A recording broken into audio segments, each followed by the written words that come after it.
শিরকে লিপ্ত মানুষকে নিয়ে সমাজ উন্নয়নে কাজ করা যাবে কিনা, সমাজ উন্নয়নে উক্ত হারাম অর্থ নেওয়া যাবে কিনা। আচ্ছা, শিরকে লিপ্ত মানুষকে সমাজ উন্নয়নের ব্যাপারটা তো একটু ভিন্ন বিষয়। সমাজে একই কর্মক্ষেত্রে নানা প্যাটার্নের মানুষ কাজ করে, তখন কোনো কোনো ক্ষেত্রে, যেমন ধরেন আপনি ডাক্তার, একটা অপারেশনে আপনারা 5 জন ডাক্তার অংশগ্রহণ করবেন, একজন মুশরিক, একজন মুসলিম, আরেকজন খ্রিস্টান, আরেকজন হিন্দু। এখন যদি প্রত্যেকে বলে যে আমি খ্রিস্টান ডাক্তার ছাড়া আমার 5 জন খ্রিস্টান হতে হবে, নাহলে অপারেশন করব না, অথবা মুসলিম বলে যে না মুসলিম ডাক্তার ছাড়া আমি এভাবে অপারেশন করি না, তাহলে কি হবে এটা? আর এই জায়গায় সহযোগিতা করা কি ইসলাম বিরোধী?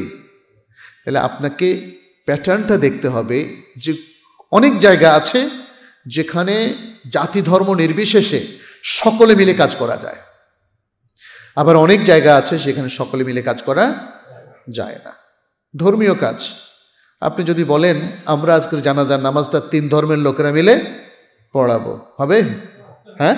বা কোনোদিন নামাজে ইমামতি করবেন একজন মুসলিম, আবার কোনোদিন অমুসলিম, হবে?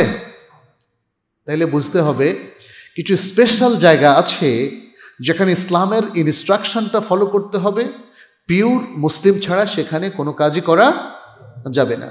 আবার কিছু সমাজের কিছু কর্মকাণ্ড আছে যেখানে বিভিন্ন ধর্মের লোকদের সমাহারের মধ্যেও কোনো সমস্যা নাই। তো এটা কেস টু কেস আসলে ভালো হতো, মানে এটাও তো আরেকটা কনফারেন্সের বিষয় যে কয় জায়গায় যাওয়া যাবে আর কয় জায়গায়। হারাম অর্থের কথা এখানে বললেন, এখানে হারাম অর্থটা কোত্থেকে আসলো এটা ক্লিয়ার না, এই জন্য প্রশ্নটার উত্তর দিলাম না এখানে।